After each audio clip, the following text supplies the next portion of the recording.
안녕하세요 여러분. 저는 오늘 수련회 간증을 맡게 된 김승헌 청년이라고 합니다. 반갑습니다. 제가 이제 간증을 시작하기 앞서 여러분들께 한 가지 사실을 말씀드리고 시작을 하고 싶은데요. 제가 지금 간증을 하려고 지금 이 자리에 나와 있잖아요. 근데 제가 지금 이 자리에 나와 있는 것 자체만으로 여러분들 간증이라고 생각하시면 될 것 같아요. 이게 대체 무슨 엉뚱한 소리냐라고 생각하실 수도 있는데, 저는 사실 이런 간증의 자리, 이런 은혜의 자리와는 상당히 거리가 있었던 사람이에요. 그냥 그렇게 통상적으로 상투적으로 하는 말이 아니라 진심으로요. 오죽했으면 제가 이제 오늘 간증을 한다고 했을 때 지난주에 몇몇 분께서는 내가 아는 그 김승헌 맞냐? 뭐 동명이인 아니냐? 라는 그런 우스갯소리가 나올 정도로 사실 이런 자리와는 좀 상당히 거리가 있었던 사람이에요. 근데 뭐 어찌됐든 간에 뭐 이 자리에 이렇게 나와서 간증을 하게 된 거 보면은 뭐 하나님의 역사하심이 뭐 있었겠죠. 네, 저는 그렇게 믿어요. 그리고 뭐 사실 제 간증도 뭐 별거 없어요. 그냥 여러분들이 많이 들어보셨던 딱 그 레퍼토리예요. 뭐 수련회 가기 싫었는데 수련회 가서 하나님 만나고 다시 회복되었다. 딱 그 뻔한 레퍼토리긴 해요. 그런 뻔한 레퍼토리긴 한데, 그래도 이제 저만의 그런 개인적인 스토리가 녹아 들어가 있으니까 네, 재밌게 들어주시면 감사하겠습니다. 네, 그럼 우선 제가 왜 이런 은혜의 자리에서 좀 멀어져 있었는지부터 좀 설명을 드려야 될 것 같은데요. 저는 이제 올해 초에 대학교 수료를 하고 이제 3월 달에 딱 공채 시즌이 시작이 되잖아요. 딱 이제 그때 이제 취업 전선에 뛰어든 취준생이었습니다. 근데 이제 제가 이제 대학교 2학년 때부터 쭉 이렇게 가고 싶었던 회사가 한 군데 있어요. 무역 회사인데 정말 괜찮고 정말 좋은 회사란 말이에요. 근데 제가 그 회사를 정말 너무 가고 싶었어 가지고 그냥 대학교 2학년 때부터 진짜 그 회사만 바라보고서 계속 달려왔었어요. 근데 제가 좀 약간 좀 특별한 케이스였던 게 뭐냐면, 보통 취준생들은 약간 뭐 대학 선배들이나 뭐 보통 대학 선배들한테 이렇게 좀 도움을 많이 받는 케이스인데, 저 같은 경우에는 교회 분들, 그리고 특히 제가 좀 섬김의 자리에서 만나게 된 분들한테 좀 취업에 있어서 굉장히 도움을 많이 받았단 말이에요. 제가 작년에 이제 새가족부에서 섬겼었는데 새가족부에서 제가 만나서 친해지게 된 누나가 한 분 계신데, 그 누나가 막 저한테 면접 자료도 뭐 준비해 주시고, 그리고 또 제가 우암 예배부에서 또 섬기고 있거든요. 근데 거기 담당하시는 목사님께서 제 자소서도 첨삭해 주시고, 좀 이런 교회 분들한테 제가 좀 도움의 손길을 많이 받았었거든요. 그래서 제가 딱 이렇게 그 채용 프로세스를 이제 시작하게 되고 그 회사에 딱 이제 지원서를 넣게 되었죠. 근데 너무나 감사하게도 이게 너무 순조롭게 잘 진행이 되는 거예요. 2,000명이 넘게 지원했는데 자소서 합격을 하고 또 AI 그 면접도 통과를 하고 이제 어느덧 1차 면접을 이제 앞둔 시점까지 딱 오게 된 거였죠. 우리 그런 말들 많이 들어보셨잖아요. 뭐 내가 하는 게 아니라 하나님이 하실 때는 그 적재적소에 도움의 손길을 허락하시고 사람들을 붙여주신다. 저도 그걸 딱 그때 경험을 했었던 것 같아요. 그러다 보니까 뭐 계속 교회 분들이 도와주시고 하다 보니까 정말 날마다 감사와 기쁨이 넘쳐났고, 하나님이 저와 동행하신다는 게 정말 피부로 느껴질 정도였어요. 그래서 그때 제가 정말 좋아했던 성경 구절이 하나 있거든요. 시편 23편 6절인데, 내 평생의 선하심과 인자하심이 반드시 나를 따르리니 내가 여호와의 집에 영원히 살리로다. 근데 그때는 정말 그 선하심과 인자하심이 저를 따라온다는 게 피부로 느껴졌어요. 그만큼 제 안에는 이 자신감과 그런 뭐든지 할 수 있다, 내 백은 하나님입니다, 약간 이런 그런 기대감이 부풀어 있었죠. 그래서 이렇게 기대감과 자신감이 부풀어 있는 상태로 이제 1차 대면 면접에 들어가게 됐어요. 근데 보통 1차 대면 면접이 이제 한두 시간 정도 진행을 하는데, 제가 들어간 지 20분 만에 딱 느낌이 오는 거예요. 망했다. 진짜 망했다 느낌이 너무 강하게 드는 거예요. 막 어려운 질문에서 제가 넘어진 게 아니라 정말 간단한 질문이었어요. 승헌 씨는 이 전공 왜 선택하신 건가요? 이런 너무나도 간단하고 충분히 준비할 수 있는 질문이었는데, 제가 이제 제 첫 면접이기도 하고 좀 노하우가 부족해서 저는 약간 향후 프로젝트 사업 계획 이런 것만 좀 거창한 것만 준비를 해갔는데, 그런 간단한 질문을 딱 물어보시니까 제가 어버버하기 시작한 거죠 이제. 그래서 헛소리를 했어요. 그래서 제가 이제 취업 준비를 하면서 이제 유튜브 영상에서 약간 면접 때 하면 안 되는 말들, 약간 그런 걸 쭉 찾아서 봤었던 기억이 있는데, 거기 영상에서 나왔던 말들 다 하고 왔어요 그때 그 자리에서. 그래서 그래서 이제 딱 면접장에서부터 느낌이 오게 된 거죠. 망했다. 그리고 이제 딱 집에 1차 면접을 마치고 집에 안 오고, 그 후로부터 이제 일주일 뒤에 딱 이제 결과가 발표가 되더라고요. 예상했던 것 같이 불합격이었어요. 근데 사실 이게 객관적으로 놓고 보면은 별거 막 큰 실패가 아니에요. 그냥 상반기 공채 하나고 하반기에 또 지금 공채가 열려 있고 제가 나이도 뭐 이래봐도 98년생이거든요. 그래서 어리기 때문에 충분히 뭐 다른 걸 도전할 그런 게 있음에도 불구하고 제 마음이 무너져 내리더라고요. 진짜 지난주 설교 다들 기억하실지 모르겠는데 그 첫 아해성 전투에서 이스라엘이 그런 큰 규모의 피해를 입지 않았음에도 불구하고 백성들의 마음이 녹아서 물처럼 됐다 했잖아요. 딱 그랬어요. 제 마음이 진짜 무너져 내렸어요. 왜 무너져 내렸냐고 하시면은 뭐 당연한 이유겠죠. 제가 제 마음속의 중심이 하나님이 아니라 저만의 그런 욕심들, 그런 세상적인 그런 욕망들이라 할까요? 그런 것들이 자리 잡고 있었으니까 무너져 내렸겠죠. 그래서 저는 뭐가 문제고 뭐가 잘못된지 알고 있었어요. 근데 고칠 생각은 하나도 들지 않더라고요. 왜냐하면 제 마음이 무너졌기 때문이었죠. 제 마음이 무너지다 보니까 가장 먼저 제 안에 찾아오는 생각이 뭐였냐면은 약간 그런 느낌이 뭐였냐면은 자괴감이랑 약간 자기 혐오 같은 거였어요. 왜 그때 그렇게 면접 때 얘기를 했지? 제가 일주일 동안 잠을 잘 못 잤어요. 너무 이제 짜증이 나가지고. 그리고 또 이게 웃긴 게 막상 이제 면접장 나오고 나니까 아 그때 그렇게 얘기할 걸 하고서 딱 머릿속으로 딱 정리가 되는 거예요. 약간 말싸움 못하는 사람들 특징 그런 거 있잖아요. 말싸움 끝나고 나도 집에 오면은 아 그때 그렇게 얘기할 걸 그렇게 딱 되는 것처럼 그렇게 되더라고요. 그래서 제 자신이 너무 미웠어요. 제 자신이 진짜 굳이 고작 이거 면접 가지고 그렇게 얘기하냐 하실 텐데 그냥 그때 저는 좀 그랬었던 것 같아요. 근데 저는 이런 감정이 지나갈 줄 알았어요. 그냥 이 또한 지나가리라 라는 말이 있는 것처럼 시간이 해결해 줄 줄 알았는데 이 감정이 어느 순간부터 제가 이제 통제를 하지 않고 있다 보니까 증폭되기 시작하더라고요. 증폭되기 시작하다 보니까 제 안에서 감사와 기쁨이 사라지기 시작했어요. 근데 제가 앞서 그 시편 23편 6절이 제가 제일 좋아하는 말씀이라고 말씀을 드렸잖아요.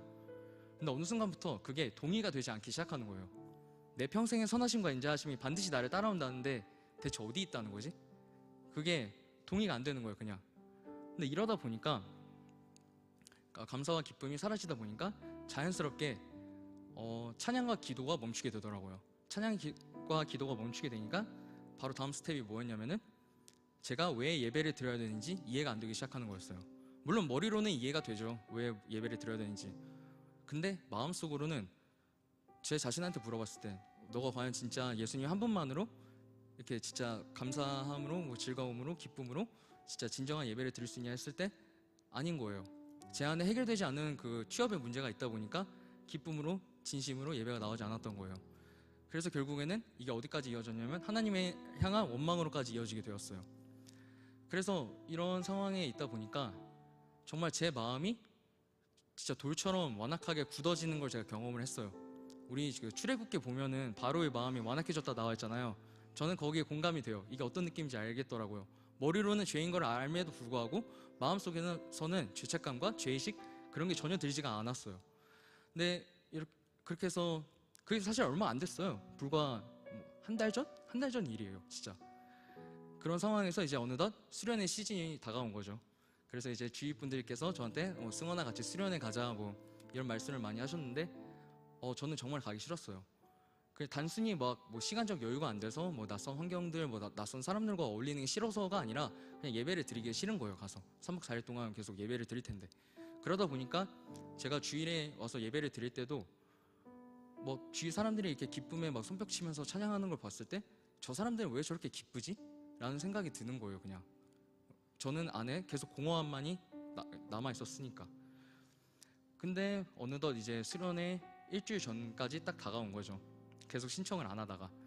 근데 이제 제가 우암 예배부에서 섬기고 있는데 거기서 이제 제가 굉장히 존경하고 좋아하는 권사님이 한 분 계세요. 아마 지금 이거 유튜브로 보고 계실 텐데 그 권사님이 딱 저한테 여쭤보시는 거예요. 승원 청년 이번에 수련회 가시냐고. 그래서 제가 솔직하게 말씀드렸죠. 아니요, 저 안 갑니다. 하니까 권사님이 이제 제 사정을 아시다 보니까 그러면 승원 청년 이제 마음 내키는 대로 마음 편한 대로 하시라고 말씀을 하셨어요. 근데 하필 그 주 1, 2, 3부 설교가 다 성유한 목사님이셨던 거예요. 모르겠어요. 근데 제가 그때 그때 수련회 얘기를 하셨는지 모르겠지만 권사님이 예배 끝나고 저 딱 그 우암 예배부 오셔가지고 저 보자마자 하신 첫 마디가 승원 청년 수련회 꼭 다녀오세요 이거였단 말이에요. 그래서 제가 정말 존경하고 좋아하는 권사님이다 보니까 그때 약간 마음이 좀 흔들리기 시작했어요. 수련회 한번 가볼까? 그리고 또 며칠 뒤에 제가 정말 오랜만에 저희 아빠랑 이제 전화 통화를 하게 됐어요. 저희 아빠가 지금 1년 가까이 중국에 출장을 나가 계시는데 저희 아빠가 이제 제 취업 관련돼 가지고 정말 좀 관심이 많으세요. 근데 올해 상반기까지만 하더라도 저는 아빠한테 뭐 전화 드릴 그게 기회가 많았었어요. 명분도 많고, 뭐 아빠 저 이번에 어디 서류 합격했어요, 뭐 어디 뭐 면접 통과했어요. 참 전화 드리고 말씀드릴 게 많았죠. 근데 계속해서 아쉬운 소식만 이어지다 보니까 어느 순간부터 아빠한테 전화를 안 드리게 되는 거예요. 제가 전화를 드려도 할 말이 없는 거예요. 뭐 또 탈락했어요 이런 얘기 하기 싫으니까. 그런 상태에서 몇 달 동안 제가 연락을 안 했었거든요. 근데 정말 오랜만에 아빠가 저한테 전화를 먼저 하신 거죠. 그래서 전화를 딱 하시는데 저희 아빠가 사투리를 안 쓰시거든요. 근데 약간 장난으로 이렇게 말씀을 하시는 거예요. 승원아, 그래도 아들이면은 한 달에 한 번씩 아빠한테 전화해야 되는 거 아이가? 이렇게 말씀을 딱 하시는데 제가 눈물이 핑 도는 거예요. 그 순간 너무 죄송한 거예요. 아들이 좋은 모습 보여드리고 싶은데 그러지 않고 방구석에서 뭐 이렇게 있는 내 자신이 너무 처량해 보이고 너무 죄송한 마음이 드는 거예요, 아빠한테.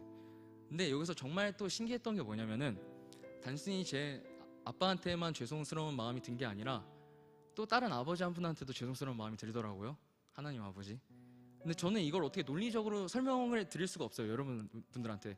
왜냐면 저도 사실 이게 왜 이렇게 된지 좀 이해가 안 되긴 한데, 그렇게 아빠가 저한테 말씀하실 때 제가 어떻게 이게 들렸냐면은 마치 하나님이 저한테 승원아, 그래도 아들이면은 아빠한테 한 번씩 기도해야 되는 거 아이가? 이렇게 말씀하시는 것처럼 들리는 거예요. 왜 그런지 모르겠는데 그냥 그렇게 들렸어요. 그래서 아빠랑 이제 전화 통화를 마치고 정말 오랜만에 하나님한테 기도를 했어요. 그때 진짜 오랜만에 이런 죄의식과 죄책감이 들기 시작했어요. 원래는 마음이 정말 딱딱하게 굳어있고 완악해져 있었는데. 그래서 그때 마음을 먹었죠. 아, 수련회 가야겠다. 그리고 마음을 먹고 비록 또 한 번 우여곡절이 있긴 했지만 그래도 결국에는 수련회를 가게 되었죠. 수련회를 가게 돼서 정말 근데 굉장히 은혜를 많이 받았어요. 은혜를 안 받은 세션이 단 한순간도 없을 정도로 정말 은혜를 많이 받았고, 단순히 이제 감정적인 동요, 그러니까 아, 하나님 죄송합니다 이런 죄책감을 넘어서서 아, 진짜 회개하고 싶다, 진짜 이 잘못된 길에서 다시 옳은 길로 돌아가서 진짜 하나님의 아들처럼 살고 싶다라는 그런 회개의 욕구가 막 타오르기 시작했어요. 그래서 뭐 결국에는 회복되어서 이렇게 돌아와서 이렇게 간증을 하게 된 거였죠. 그래서 아마 지금 저처럼 이런 상황에 처하신 분들이 저는 많이 계실 거라고 생각을 해요. 단순히 뭐 취준뿐만이 아니라 뭐 여러 가지 뭐 문제들이 있으시겠죠. 근데 저는 뭐 감히 뭐 제가 한 말씀 올리자면은 제가 이제 수련회를 통해서 깨달은 게 두 가지가 있거든요. 그래서 그것들을 감히 이제 한 말씀 올리자면은 일단 첫 번째, 여러분들을 위해서 기도하고 있는 공동체가 있다는 사실을 늘 기억하셨으면 해요. 그리고 하나님이 그 공동체를 통해서 역사하신다는 사실을요.